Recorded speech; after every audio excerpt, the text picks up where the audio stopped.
ஒரு கல்யாணம் நடக்குது, அதில் ஒரு பெரியவரை கூப்பிட்டு சொல்கிறாங்க, நீங்கள் மணமக்களை வாழ்த்தி ஏதாவது வந்து அவங்களுக்கு வந்து ஒரு அட்வைஸ் சொல்லுங்கள், ரொம்ப விட்டு கொடுத்து இருக்கணும், அட்ஜஸ்ட் பண்ணணும், ஒருத்தருக்கு ஒருத்தர் புரிஞ்சுக்கணும். எனக்கும் என் பொண்டாட்டி கூட கல்யாணம் புதுசில் பயங்கரமாக சண்டையாச்சு. 25வது வருஷம் வந்துச்சு.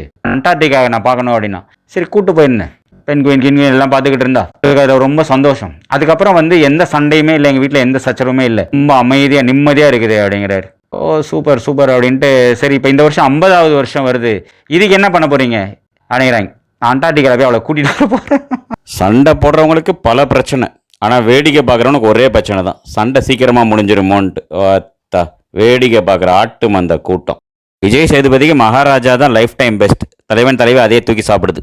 சில பெண்கள்லாம் பார்க்கும்போது தேவதையாக இருக்குமோ அப்படின்னு கூட ஆச்சரியமாக இருக்கும். இந்த மொட்டை மாடியில் பால்கனியில் பார்க்கும்போது கீழே விழுந்த மாதிரி ஏதாவது வானத்துலேருந்து எட்டி பார்த்து தவறி கீழே விழுந்துருச்சா, ஆனால் பின்னாடி இறகு எதுவும் இல்லையே, அதனால் வந்து தேவதையா இல்லையா அப்படின்னு அவ்வளோ ஒரு அழகாகவும் அப்படி ஒரு குணமாகவும் அவ்வளோ ஒரு அமைதியாகவும் எழுத்து கூட பேச தெரியலையே, சண்டை கூட போட தெரியலையே, கோபம் கூட வர மாட்டேங்குது. இந்த மாதிரி சிலருக்கு மனைவி அமையும்.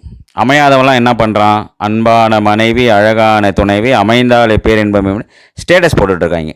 உங்கள் பிரச்சனையில எழுதி ஸ்டேட்டஸில் போடுங்க, உடனே பிரச்சனையெல்லாம் தீர்ந்துடும். ஏன்னா 24 மணி நேரத்தில் ஸ்டேட்டஸ் மறைஞ்சிடும். அப்படி ஒரு ஐதீகம். ட்ரை பண்ணி பாருங்கள்.